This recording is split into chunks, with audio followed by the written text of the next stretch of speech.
aí, pessoal? Tudo pronto para a gente começar mais um mergulho aqui no Deep Dive. Hoje a gente vai se aprofundar num tema fundamental, né? A base, a oração. É isso aí. E para nos guiar nessa jornada, a gente vai usar o livro A Vida de Oração de Jesus, do Marco Antônio Caetano. Isso, a ideia é ir além do básico, sabe? Mostrar como Jesus colocava a oração no centro da vida dele. E como a gente pode aprender com isso. Porque às vezes a gente pensa na oração como uma coisa distante, né, formal. Mas esse livro já chega no prefácio mostrando que a vida de oração de Jesus era intensa, era inspiradora. Ele não orava só nos momentos tranquilos, não. Nos momentos difíceis, ele também estava lá. Exato. E o prefácio convida a gente, né, a usar a vida de Jesus como um modelo para ter uma vida de oração mais profunda, mais sincera. E o legal é que já dá umas dicas práticas de como aplicar isso no dia a dia. E uma coisa que me chamou a atenção logo na introdução é que mesmo sendo filho de Deus, Jesus sentia necessidade de orar constantemente. Tipo, para ele não era um opcional, sabe? Era vital, essencial. Isso. E aí, a gente já esbarra num ponto importante da teologia reformada. Deus é soberano.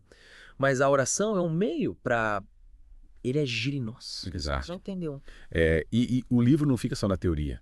Ele vai analisando momentos específicos em que Jesus orava. Desde o início do ministério dele, até os momentos mais difíceis como o do Getsemane. É verdade. Que, aliás, é um dos pontos altos do livro. Com certeza. A gente vê Jesus, filho de Deus, se desesperando ali diante da cruz. E a reação dele é se prostrar, orar com uma intensidade. É forte a cena, né? A gente vê Jesus, filho de Deus, se humilhando, reconhecendo a fragilidade, sabe? Pedindo força para enfrentar o que estava por vir. E o mais interessante é que mesmo angustiado, ele não questiona a vontade de Deus. Ele pede para que o cálice passe dele, mas se submete completamente à decisão do Pai. E as palavras dele são marcantes, não como eu quero, mas como tu queres. Que demonstram uma entrega total à vontade de Deus, mesmo diante do sofrimento. Exato. Um exemplo pra gente, né?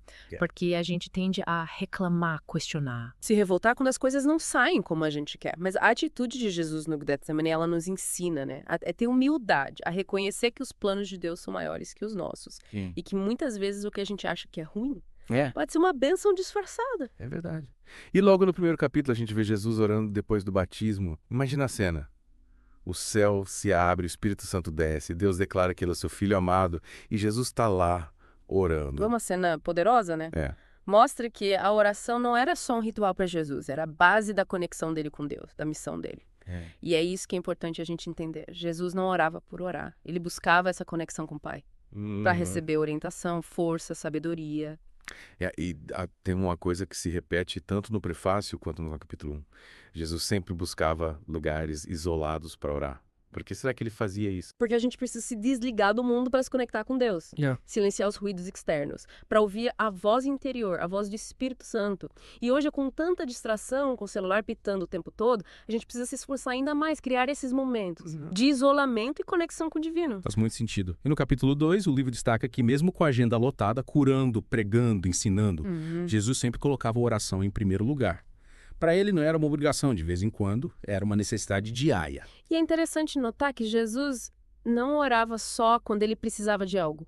Mas para manter uma relação próxima com Deus o tempo todo, imagina se a gente fizesse isso hoje, se a gente tratasse a oração como uma conversa com o nosso melhor amigo, com quem a gente compartilha tudo, as alegrias, as tristezas, as dúvidas, os medos. Seria incrível, né?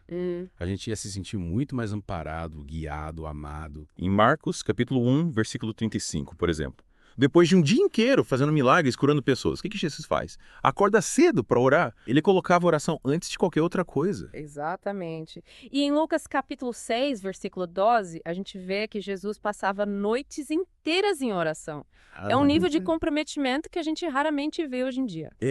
No capítulo 3 tem um episódio que me marcou muito. O livro mostra Jesus orando a noite toda antes de escolher os 12 apóstolos. Que decisão importante, né? Total. E imagina a responsabilidade. Jesus estava escolhendo as pessoas que iam dar continuidade ao trabalho dele, impactando a história do cristianismo para sempre.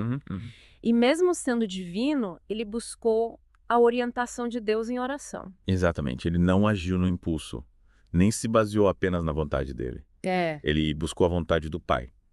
Isso é uma lição importante pra gente, né? Com certeza. A gente costuma tomar decisões importantes na correria, baseada em critérios superficiais, e aí quando as coisas dão errado, a gente se pergunta, né? Onde foi que eu errei? Mas e se a gente parasse pra orar? para buscar a orientação de Deus antes de tomar uma decisão importante. Será que as coisas não seriam diferentes? É verdade. Né? Pois é.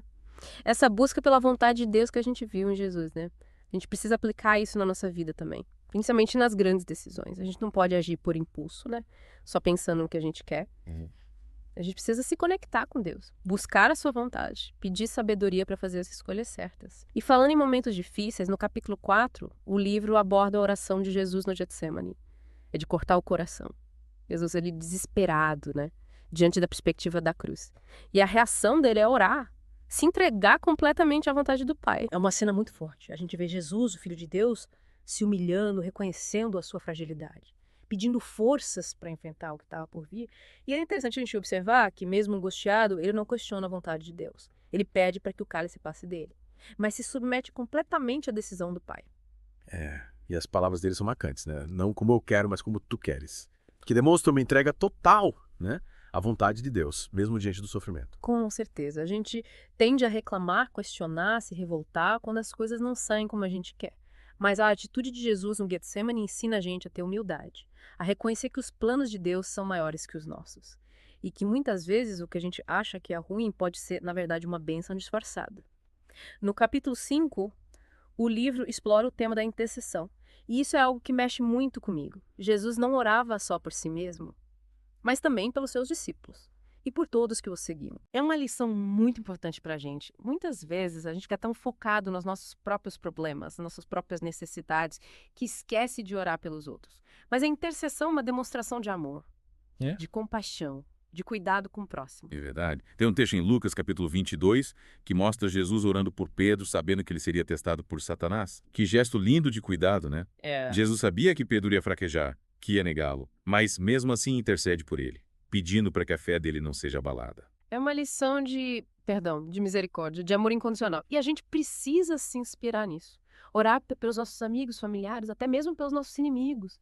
Pedir a Deus que os abençoe, que os proteja, que os ajude a superar as dificuldades. E em João, capítulo 17, a gente tem a oração sacerdotal, onde Jesus ora não só pelos discípulos que estavam com ele ali, mas por todos que viriam a crer nele no futuro. Isso mesmo. É a prova de que o amor e o cuidado de Jesus se estendem a todos nós, que seguimos os seus ensinamentos até hoje. E que a gente também precisa ter essa visão mais ampla, essa preocupação com o bem-estar de todos. Para finalizar essa parte do nosso mergulho, chegamos ao capítulo 6, que fala sobre a oração como ação de graças. E essa é uma prática que a gente precisa cultivar mais, né? Com certeza. A gente vive num mundo tão corrido, tão focado nos problemas, que acaba esquecendo de agradecer pelas coisas boas que acontecem na nossa vida. Mas a gratidão é essencial para a nossa felicidade, para a nossa saúde mental e espiritual. E Jesus demonstrava gratidão a Deus constantemente, né? Nos mostrando a importância de agradecer pelas bênçãos que a gente recebe. Em Mateus capítulo 11, versículo 25, por exemplo, ele agradece a Deus por ter revelado as verdades do reino aos humildes e não aos sábios do mundo. Jesus reconhecia que tudo que ele tinha, todo o seu conhecimento, sabedoria e poder, vinham de Deus. E ele expressava essa gratidão com sinceridade. E tem um detalhe incrível em João capítulo 11, versículos 41 e 42, quando Jesus, antes de ressuscitar Lázaro, agradece a Deus por ter ouvido. Ele agradece antes mesmo do milagre acontecer. Que fé, né? Jesus tinha tanta certeza de que Deus ia atender o pedido dele, que já agradecia antecipadamente. É como se ele dissesse: Pai, eu sei que o Senhor já está cuidando disso e eu te agradeço pela sua fidelidade, pelo seu amor. E para completar, em Mateus capítulo 26, versículo 26, durante a última ceia, Jesus agradece a Deus antes de se entregar à morte na cruz. Em um momento tão difícil, tão doloroso, ele ainda encontra forças para agradecer. É impressionante. É uma lição de fé, de confiança, de entrega total à vontade de Deus. Jesus sabia que estava cumprindo o seu propósito, que estava se sacrificando pela humanidade, e ele agradecia a Deus por essa oportunidade. Essa parte da ceia, com Jesus agradecendo antes de enfrentar a morte, é realmente poderosa. Mostra que a gratidão não está ligada só a momentos bons. Mas há uma postura de confiança em Deus, aconteça o que acontecer. Exatamente. E a teologia reformada reforça essa ideia, né? Tudo que temos, desde a nossa salvação até as coisas mais simples do dia a dia, são presentes de Deus. E como Jesus, a gente também precisa cultivar essa gratidão em todos os momentos. É como se a gratidão fosse um músculo que a gente precisa exercitar, né? Quanto mais a gente agradece, mais a gente percebe as bênçãos de Deus na nossa vida. E essa gratidão se torna um motor para a nossa fé.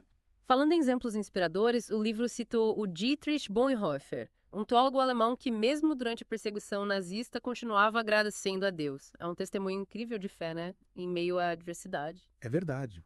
Como se ele dissesse, mesmo em meio ao sofrimento, eu escolho focar no que eu tenho de bom, nas bênçãos que Deus me concede.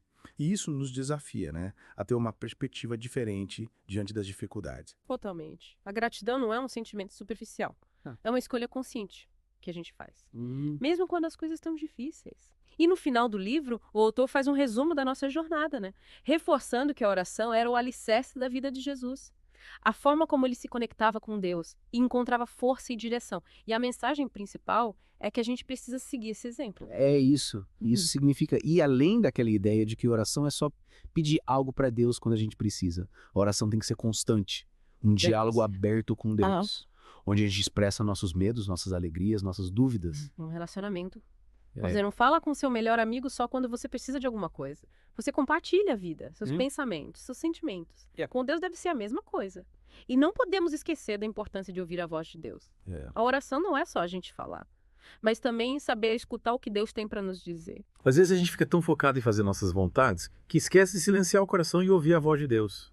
Como se a gente tivesse sintonizado na rádio errada e precisasse sintonizar na frequência de Deus para ouvir a mensagem dele. É isso. E o livro nos desafia, né? A ter um tempo diário para orar. Colocando em prática tudo o que aprendemos com a vida de oração de Jesus. E a gente não precisa começar com uma superprodução, sabe? O importante é a sinceridade, a vontade de se conectar com Deus. A gente pode começar com orações simples, agradecendo pelas coisas boas do dia, pedindo orientação para as decisões que a gente precisa tomar, intercedendo por aqueles que amamos e usar a criatividade. Não existe uma fórmula mágica para oração. A gente pode escrever, cantar, meditar, caminhar na natureza enquanto conversa com Deus. O importante é encontrar a forma que funciona melhor para cada um. Que nos ajude a ter essa conversa franca e sincera com Deus. O autor sugere, por exemplo, que a gente tenha um diário da gratidão, anotando todos os dias as coisas pelas quais a gente é grato. Eu adorei essa ideia. Às vezes a gente está tão focado nos problemas que esquece de agradecer pelas coisas boas que acontecem. Ter esse diário nos ajuda a ter uma perspectiva mais positiva, a reconhecer as bênçãos de Deus em cada detalhe. Exatamente. E essa gratidão não precisa ser só pelas coisas grandiosas. Pode ser por um dia ensolarado, um abraço apertado, um café quentinho pela manhã. É a gente aprender a enxergar a beleza nas coisas simples, agradecer por cada momento que Deus nos dá. E a gratidão é um antídoto poderoso contra a ansiedade, o medo, a tristeza. Quando a gente foca no que a gente tem de bom, a gente abre espaço para a alegria, para a esperança, para a fé. Com certeza. A gratidão nos ajuda a ter uma visão mais leve da vida, a confiar que Deus está no controle de todas as coisas. E quando a gente confia em Deus, a gente se liberta de um peso enorme. Não precisa carregar o mundo nas costas, porque a gente sabe que Ele está cuidando de tudo. É como se a gente entregasse o volante para Deus e deixasse Ele guiar o nosso caminho, né? Confiando que Ele vai nos levar para o melhor lugar. E essa confiança, essa entrega é o que nos permite viver com mais paz, serenidade, alegria. É isso aí.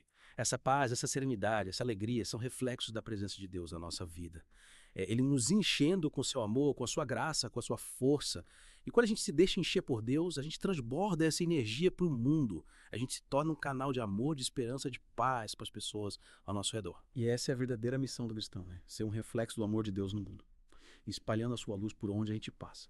E a oração é o nosso combustível para essa missão. É através dela que a gente se conecta com Deus, que a gente se enche da sua energia e se prepara para levar essa luz para o mundo. E essa conversa toda me fez lembrar de um trecho do livro que fala sobre a oração como um ato de adoração. A oração não é só pedir, agradecer, interceder. É também um momento de simplesmente adorar a Deus, de reconhecer a sua grandeza, a sua bondade, o seu amor incondicional por nós. E quando a gente se coloca diante de Deus com um coração humilde, reconhecendo que Ele é o centro de tudo, a fonte de toda a vida, de toda a beleza, de todo o amor, a gente se liberta do egoísmo, da arrogância, da necessidade de estar sempre no controle. A gente se entrega à vontade de Deus e se deixa guiar pelo seu amor. E essa entrega, essa humildade é o que nos torna verdadeiramente livres. E a gente não precisa orar só em momentos especiais ou em lugares sagrados. A gente pode orar em qualquer lugar, a qualquer hora, no carro, no ônibus, no trabalho, na fila do supermercado. É transformar o nosso dia a dia num diálogo constante com Deus, reconhecendo a sua presença em cada momento, em cada detalhe. E essa presença constante de Deus nos dá força para enfrentar os desafios, nos consola nas horas de tristeza, nos guia para o caminho certo. E a vida de oração de Jesus nos ensina a importância da persistência. O livro cita vários exemplos de Jesus passando noites em oração, buscando a Deus com intensidade, com fervor. E isso mostra pra gente que a gente não pode desistir da oração, mesmo quando parece que Deus não está nos ouvindo. É como se a gente estivesse batendo na porta do coração de Deus. E ele só vai abrir se a gente insistir, se a gente mostrar que realmente precisa dele. Mas a gente precisa lembrar que Deus não é um gênio da lâmpada mágica, que atende todos os nossos desejos na hora que a gente quer. A oração não é um mecanismo para manipular Deus, mas sim um meio de se conectar com Ele, de se alinhar com a sua vontade, de receber a sua graça. E a graça de Deus nem sempre se manifesta da forma como a gente espera. Às vezes o que a gente pede não é o melhor para nós. E Deus, em sua infinita sabedoria, nos conduz para um caminho diferente. E a gente precisa confiar que esse caminho, mesmo que pareça difícil no momento, é o que vai nos levar para o nosso bem maior. E essa confiança só é possível quando a gente tem uma relação profunda com Deus, construída através da oração. E essa relação, assim como qualquer relacionamento, precisa ser cultivada. Com amor, com dedicação, com perseverança. E é através dessa relação que a gente encontra a verdadeira paz, a verdadeira alegria, a verdadeira liberdade. Então, pessoal, que a gente possa seguir o exemplo de Jesus e fazer da oração o alicerce da nossa vida. Que a gente possa cultivar essa intimidade com Deus, essa conversa franca e sincera, que nos transforma, que nos liberta, que nos enche de esperança e de alegria. E que a gente possa levar essa luz, essa paz, essa alegria para o mundo, contagiando as pessoas ao nosso redor com o amor de Deus. É isso aí. Esperamos que vocês tenham gostado desse mergulho profundo na vida de oração de Jesus. Fiquem ligados que em breve teremos mais um The Deep Dive, explorando temas que nos ajudam a crescer, a evoluir, a viver com mais propósito e significado. Até a próxima.